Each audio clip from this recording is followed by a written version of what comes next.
오늘 아침 우리에게 주시는 하나님의 은혜의 말씀은 사사기 2장 1절에서 15절까지의 말씀입니다. 다 같이 합독하도록 하겠습니다. 여호와의 사자가 길갈에서부터 보김에 이르러 가로되 내가 너희로 애굽에서 나오게 하고 인도하여 너희 열조에게 맹세한 땅으로 이끌어 왔으며 또 내가 이르기를 내가 너희에게 세운 언약을 영원히 어기지 아니하리니 너희는 이 땅 거민과 언약을 세우지 말며 그들의 단을 헐라 하였거늘 너희가 내 목소리를 청종치 아니하였도다. 그리함은 어찌미뇨.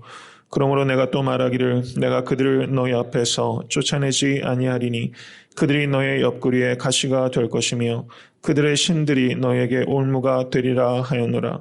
여호와의 사자가 이스라엘 모든 자손에게 이 말씀을 이르매 백성이 소리를 높여 운지라. 그러므로 그것을 이름하여 보김이라 하니라. 무리가 거기서 여호와께 제사를 드렸더라. 전에 여호수아가 백성을 보내매 이스라엘 자손이 각기 그 기업으로 가서 땅을 차지하였고 백성이 여호수아에 사는 날 동안과 여호수아 뒤에 생존한 장로들 곧 여호와께서 이스라엘을 위하여 행하신 모든 큰 일을 본 자의 사는 날 동안에 여호와를 섬겼더라.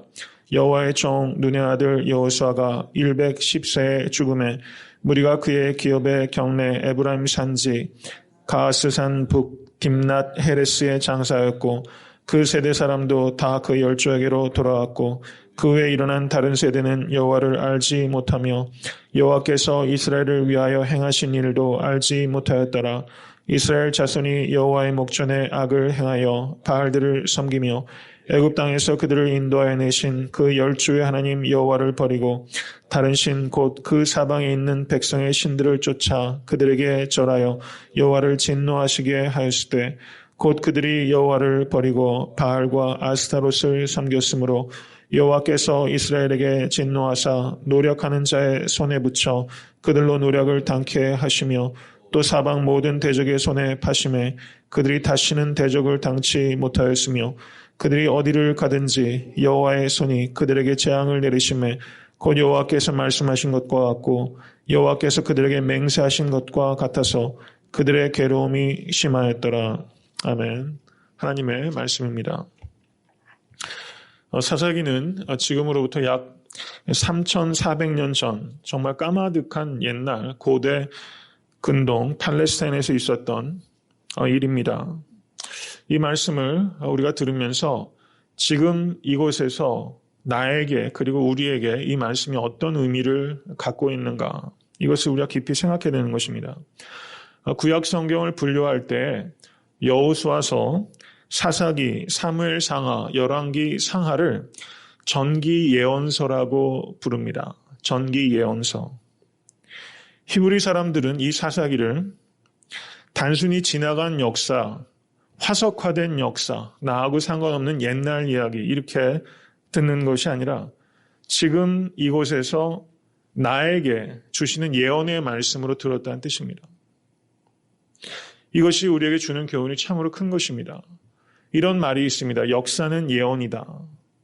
역사는 예언이다.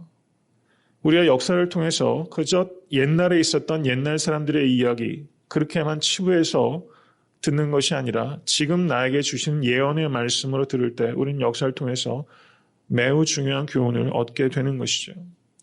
사사기 말씀은 예언의 말씀인 것입니다. 이 사사시대에 있었던 영적 타락과 도덕적 타락은 바로 우리 지금 이곳에서 우리가 겪고 있는 문제이기도 합니다. 사사기의 교훈을 한마디로 요약하자면 인간의 가장 악한 죄와 하나님의 가장 빛나는 은혜다 이렇게 볼 수 있어요.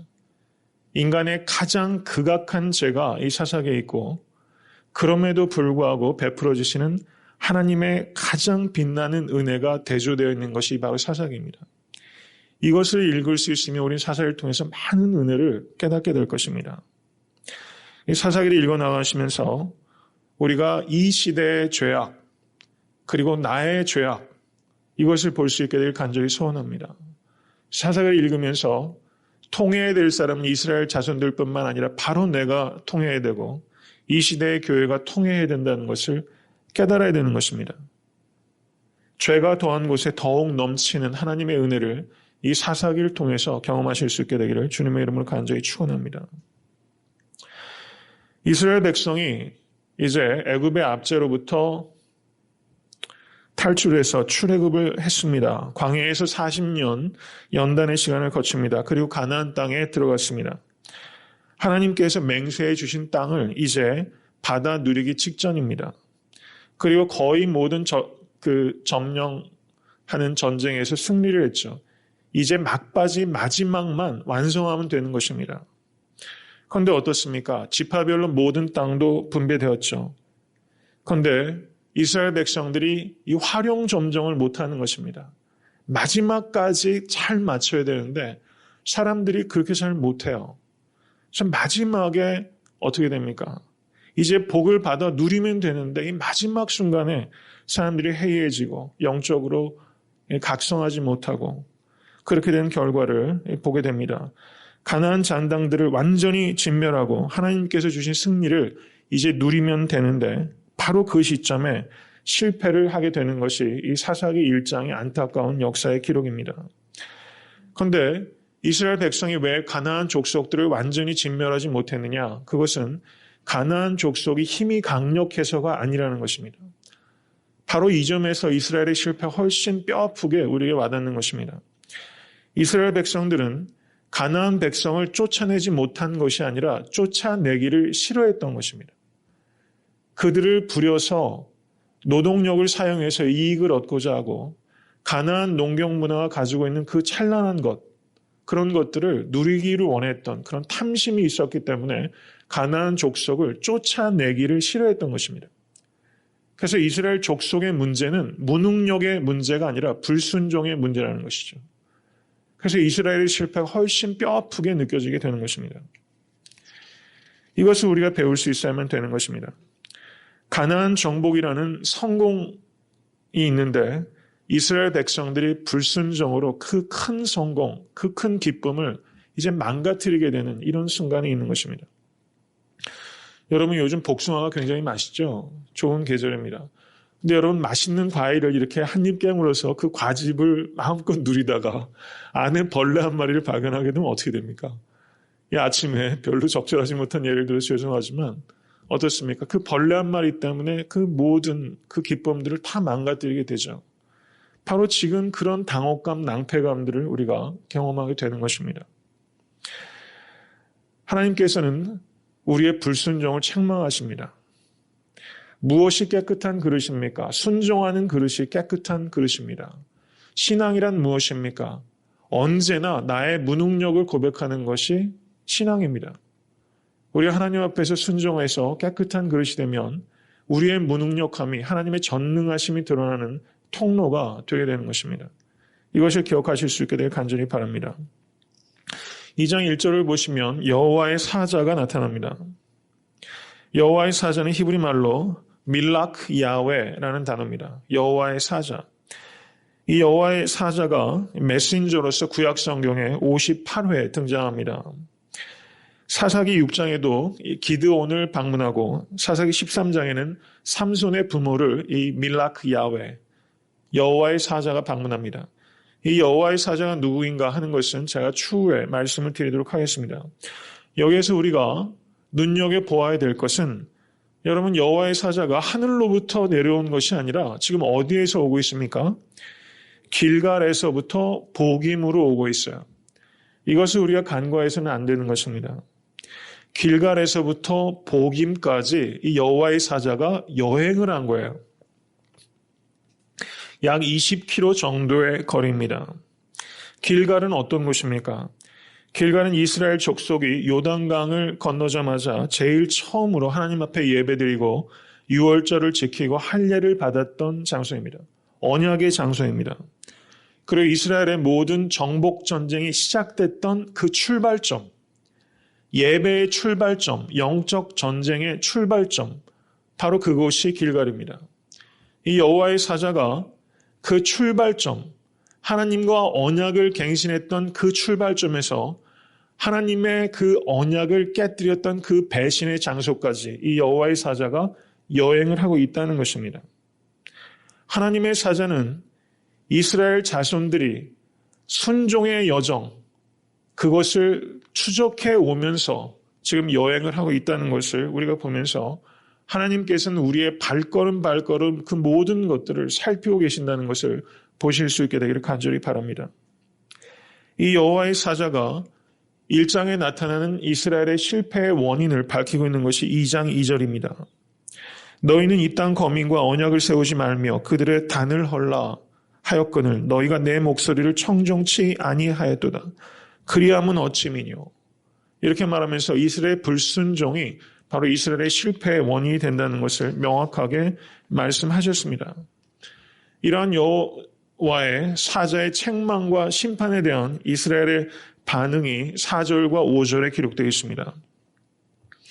이스라엘 자손들이 여호와의 사자의 말씀을 듣고서 어떻게 했습니까? 소리를 높여 울었다라고 기록하고 있어요.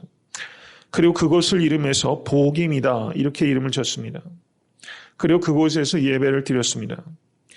이 복임이란 단어의 뜻은 우는 자들이라는 뜻이에요. 여러분 어떻게 보십니까? 이 복임에서 이스라엘 백성이 울고 예배를 드렸는데 이스라엘 백성들의 이 울음은 정말 진정성이 있는 눈물입니까? 이스라엘 백성들이 복임에서 드렸던 예배는 정말 하나님께 감동이 되는 예배였을까요? 어떻게 생각하십니까? 이스라엘 백성들은 여기에서 크게 울었습니다. 그런데 이 울음은 자신들의 잘못에 대해서 그리고 하나님의 징벌을 받은 것에 대해서 후회하는 눈물이었지 그 모든 죄악으로부터 돌이키는 회개의 눈물은 아니었다는 것을 우리가 봐야 되는 것입니다. 여러분 자녀를 키우다 보면 어떻습니까? 부모님 회초리를 들어서 이제 막 때리려고 하면 자녀들이 으앙 하고 울죠. 왜 그렇습니까? 울면서 그 회초리를 피하고자 하는 의도가 있는 것입니다. 그런데 어떻습니까? 지나면 똑같은 행동은 계속 반복하죠. 그냥 그 울음이라는 것이 자신이 당하는 아픔 이런 것들을 피해보고자 하는 궁여지책으로 하는 그런 눈물, 바로 여기서 이스라엘 백성들의 이 복임에서의 눈물은 그런 의미의 눈물에 매우 가깝다고 할 수 있는 것입니다. 우리의 영적인 싸움은 우리가 은혜를 받아서 복임에서 이스라엘 백성들이 울었던 것처럼 마음의 감동을 받아서 우는 것으로는 충분하지 못하다는 것입니다. 우리들의 죄는 후회한다고 사라지는 것이 아닙니다. 하나님께서 우리에게 원하는 것은 후회의 눈물이 아니라 변화의 눈물을 원하신다는 것입니다. 우리가 매번 복임에서의 눈물처럼 후회의 눈물만 흘리고 있고 그리고 그것이 순종과 변화로 나타나지 못한다면 그 후회의 눈물은 아무 의미가 없고 그리고 그것은 계속적으로 똑같이 그런 의미로밖에 울지 못한다면 그것은 가증스러운 것이라고 할 수 있는 것입니다. 참된 눈물과 참된 예배는 그렇다면 어떤 것입니까? 그것은 결단과 변화와 그리고 책임 있는 헌신으로 이어질 때 그 눈물의 의미가 있는 진정한 것이고 그 예배가 참된 예배라고 할 수 있는 것입니다. 우리가 늘 두려워야 되는 것은 우리가 드리는 예배가 바로 이 복임에서의 예배와 같이 되는 것입니다. 우리는 복임의 예배를 드려서는 안 되는 것입니다. 우리는 길갈의 예배를 드려야만 되는 것입니다. 2장 6절에서 9절을 보시면 이제 여호수아가 생존에 있었을 때의 일들을 회상하고 있습니다. 이스라엘 백성들이 여호수아가 생존했을 때 그리고 여호수아가 죽은 후에도 하나님께서 하신 큰 일을 본 장로들이 생존해 있을 때는 하나님을 섬겼다고 말하고 있습니다. 그런데 2장 10절을 보시면 이렇게 기록합니다. 그 세대 사람도 다 그 열조에게로 돌아갔고 그 후에 일어난 다른 세대는 여호와를 알지 못하여 여호와께서 이스라엘을 위하여 행하신 일도 알지 못하였더라. 이렇게 기록하고 있습니다. 이렇게 한 세대의 믿음이 그 다음 세대로 이어지지 못하고 있어요. 하나님을 알지 못하고 하나님께서 하신 큰 일도 알지 못합니다. 그리고 2장 19절을 한번 보시기 바랍니다. 그 사사가 죽은 후에는 그들이 돌이켜 그 열조보다 더욱 패괴하여 다른 신들을 쫓아 섬겨 그들에게 절하고 그 행위와 패역한 길을 그치지 아니하였다. 이렇게 말하면서 가나안 이민 3세대가 어떻습니까? 그 패역함이 더욱더 악해지고 있다는 것을 기록하고 있어요. 이민 1세대, 2세대, 3세대로 넘어가면서 영적 상태가 더욱더 악해지는, 어두워지는 그런 상황을 기록하고 있다는 것입니다. 이 말씀을 보면서 우리는 타산지석으로 삼아야 됩니다. 우리가 이민 1세대, 2세대, 이민 한국교회는 거의 이민 1세대들이 이제 주축이 되어서 교회를 섬기고 계시지 않습니까? 저는 어떻습니까? 이 한국 이민교회는 계속적으로 이민 1세대들로 계속적으로 바뀌어가면서 1세대들이 주역이 되는 그런 교회로 남아야 되는 것입니까? 아니면 어떻습니까? 그렇게 된다면 이 교회가 50년, 100년 뒤에 이 이민 한국교회가 어떻게 될까? 이것을 우리가 깊이 생각해야 되는 것입니다. 여러분 어떻게 생각하세요? 우리가 정말 2세대, 3세대 우리가 특별한 이유가 있어서 다른 지역으로 이동하고 하나님의 소명을 따라서 우리가 삶의 거처를 바꾸긴 하지만 우리가 이 자리에 머물면서 우리 자녀들, 우리 자손들, 후손들이 우리가 미국 교회에 간다든가 아니면 우리 그렇잖아요. 한국 교회에서 제가 말씀을 드리면 그 EM 사역이 보게 되면요. EM 목회자들이 50대, 60대 되면서 한인 EM 목회자들 이렇게 보셨어요? 굉장히 보기 힘드시죠? 제가 섬겼던 교회에서도 EM 목회를 하셨던 1.5세 목사님, EM 목회 하시다가 나이가 한 40쯤 넘어서면요. 이제 코리안 미니스트리로 가십니다. 거의 대부분 그렇게 돼요. 그까지 EM 사역을 맡아서 그 자녀들과 같이 나이가 40, 50, 60이 되면서 같이 보조를 맞춰가면서 이렇게 EM 사역에 남아 계신 분들이 사실 많지 않으세요. 완전히 2세 그 미니스트리 하시는 분들은 미국 교회로 들어가시고 1.5세 사역자들은 어느 순간이 돼서 커리어가 쌓이고 역량이 생기면 완전 코리안 미니스트리로 들어갑니다. 그럼 2세 우리 자녀들은 어디에서 신앙생활을 해야 되는지 그런 롤 모델이 되는 이민교회 참 찾기 어렵습니다. 2세 사역이 좀 잘 되면 완전히 독립한다든가 그래서 1세대의 신앙 유산 그리고 신앙의 언어, 신앙의 체험을 공유할 수 있는 이 자녀들을 이렇게 키우지 못하고 있다는 것이죠. 이건 교회의 책임이 굉장히 크다고 생각이 됩니다.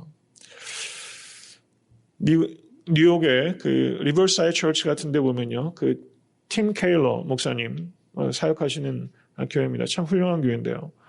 거기 전체 컨그레게이션은 10% 정도가 한국 사람이어가지고 목사님 굉장히 좀 신기하신가 봐. 왜 이렇게 한국 그 사람들이 몰려드냐는 것이죠. 젊은 세대들이 한국 교회 내에서 한국 교회의 영성을 이어받아서 부모와 그 조부모들 세대와 신앙생활을 같이 할 수 있는 교회가 없다는 거예요.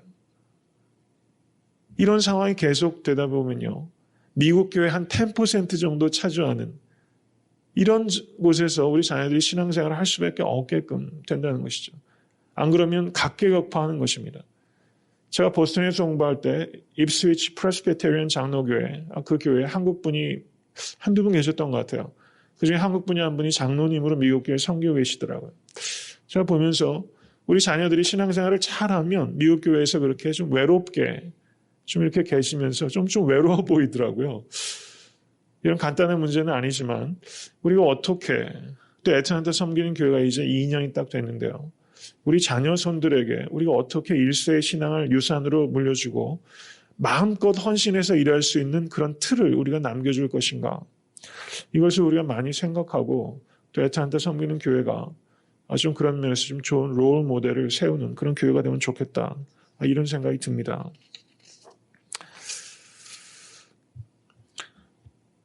가나안 이민 1세대 여호수아와 그리고 장로들 여호수아가 참 좋은 리더십을 보여줬지만 이 신앙이 얼마 가지 못해서 또 바알과 아스타롯을 섬기는 이런 불신앙 우상 숭배로 간 것을 보면 이 1세대의 책임이 결코 없다고 할 수 없다는 것입니다. 자녀들을 어떻게 가르칠 것인가 다음 세대를 어떻게 예비할 것인가 이런 문제죠. 이런 우스갯소리가 있습니다. 한 아버지가 자녀를 꾸짖으면서 이렇게 말했다는 겁니다. 이 녀석아 너는 언제까지 이렇게 빈둥비둥 놀기만 할 거야. 링컨은 너만 했을 때 뙤약밭 아래 철길에서 일을 열심히 했단 말이다. 너도 열심히 일해라. 이렇게 말했더니 아들이 멀뚱멀뚱 아버지를 쳐다보면서 이렇게 말했답니다. 아버지, 링컨은 아버지만한 나이 때 미국 대통령이셨습니다. 이렇게 말을 했다는 거예요. 이게 우스갯소리지만 우리가 자녀들에게 본이 되지 못할 때 자녀들은 이렇게 생각할 수 있다는 것이죠. 이것은 교회에서 교역자나 또 믿음의 또 선배들이 믿음의 후손들에게 또 성도들에게 본이 못되면 이렇게 말할 수밖에 없다는 것입니다. 우리가 말로 하는 교육이 있지만 말을 통하지 않은 교육이 있다는 것을 생각해야 되고 그것이 훨씬 더 중요한 교육이라는 것이죠. 우리가 어떤 모습으로 예배를 드리는가, 우리가 어떻게 기도하고 있는가, 우리가 어떻게 물질을 사용하고 있는가, 우리가 어떻게 교제하고 있는가, 우리가 어떻게 이웃을 섬기고 있는가, 그것을 우리 자녀들이 안 보는 것 같지만 다 보고 있고 바로 그런 것들을 통해서 간접적으로 그리고 더 중요한 교육을 받고 있다는 것을 우리가 생각하실 수 있게 되길 간절히 바랍니다. 여러분 이 슬로건을 아십니까? 자유를 달라. 그렇지 않으면 나에게 죽음을 달라. 이 말을 다 아시죠? 이 말을 누가 했는지는 저도 설교를 준비하면서 알았습니다. 미국 건국 초기에 패트릭 헨리라는 정치가가 말했다는 것입니다. 그 슬로건이 나오게 된 배경은 이렇습니다. 1765년에 미국의 버지니아 주가 미국 독립하는데 가담할 것인가 아니면 영국 황실 편에 남아야 될 것인가 이것을 결정하지 못하고 있을 때 패트릭 헨리가 버지니아에서 이런 연설을 했다는 것입니다. 나는 다른 사람들이 어떤 길을 걸어가는지 알 수 없습니다. 그러나 나에게 자유를 달라. 그렇지 않으면 죽음을 달라. 이렇게 패트릭 헨리가 연설을 했고 이 연설이 큰 기폭제가 되어서 버지니아 주가 미국 독립전쟁에 참여하게 되고 그런 미국 독립군이 영국과의 전쟁에서 승리할 수 있는 그런 결정적인 계기가 됐다는 것입니다. 그런데 패트릭 헨리가 남겨놓은 또 다른 연설 중에 매우 인상적인 연설이 있습니다. 그것은 매우 작은 모임에서 있었던 연설입니다. 그는 노년에 자기 자녀들에게 모든 재산을 분배했습니다. 그리고 자녀들에게 이렇게 유언을 남겼다는 것입니다. 나는 이제 나의 모든 재산을 나의 가족들에게 양도하였습니다. 나는 이들에게 한 가지 꼭 더 주었으면 좋겠다고 희망하는 것이 있는데 내가 정말 주기 원하는 것은 기독교 신앙입니다. 만일 저들이 이 신앙을 가졌다면 내가 저들에게 한 푼도 남겨준 것이 없다고 해도 저들은 부자일 것이고 만일 저들이 기독교 신앙을 갖지 못한다면 내가 저들에게 온 세상을 다 준다 하여도 저들은 가난한 사람일 뿐입니다. 이렇게 남긴 연설이라는 것입니다. 저는 우리가 이 사사기를 통해서 가나안 이민 1세대의 그 신앙이 완전하지는 못했다 할지라도 이 신앙이 2세대, 3세대로 유전되지 못한 것을 보면서 우리의 말씀을 통해서 나는 무엇으로 유산을 남길 것인가. 좀 더 구체적으로 우리 삶에 적용하자면 나는 내가 있었던 삶의 자리에 무엇을 남기고 있는가 하는 것입니다. 내가 만나는 사람, 그에게 무엇을 남기고 있는가. 내가 일하던 그 자리에서 무엇을 남기고 있는가. 내가 예배드렸던 그 자리에 나의 기도의 자리에 무엇을 남기고 있는가. 우리는 흔적을 남기면서 살아갑니다. 우리가 오늘 말씀을 통해서 내가 있었던 자리, 내가 만났던 사람, 내가 섬겼던 그 모든 일들 속에서 추억이 될 만한 사람, 그리고 사표가 될 만한 사람, 그런 삶을 살아가실 수 있게 되기를 주님의 이름으로 간절히 축원합니다.